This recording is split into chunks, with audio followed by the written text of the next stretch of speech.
আমরা সকলে আজকে শোকে ভেঙে পড়েছি।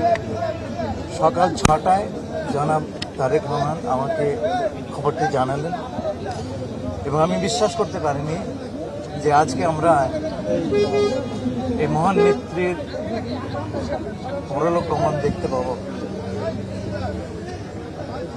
সরকার যে সমস্ত ব্যবস্থা নিয়েছে সে তো আসিফ নজরুল বললেন, এই ক্ষতি তো আর পূরণ হবে না, তবে আমাদের সকলের সম্মিলিত শক্তিতে আমরা চেষ্টা করব যে বেগম জিয়া যে স্বপ্ন দেখেছিলেন স্বাধীন, সার্বভৌম, গণতান্ত্রিক এবং মানুষের অধিকারের বাংলাদেশ, সেটা যেন আমরা কায়েম করতে পারি। আমরা তার দ্বার প্রান্তে আছি। খুব ইচ্ছে ছিল উনি আমাদের নির্বাচনটা দেখে যান, হয়তো উনি জান্নাতুল ফেরদৌস থেকে তা দেখবেন। আমরা আশা করব আমরা সকলে মিলে তার স্বপ্নটা পূরণ করতে পারব।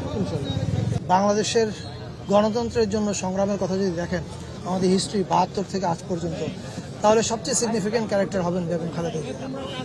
এটা কিন্তু is not an easy achievement, এটা উনি দীর্ঘদিনে অর্জন করেছেন। এবং সবচেয়ে ইম্পর্টেন্ট কথা যেটা আমি আমার শোক বইতেও লিখেছি, শোক বার্তায়, যে she was a rare mix of grace and grit. এটা খুব রেয়ার কোয়ালিটি বাংলাদেশের রাজনীতিতে।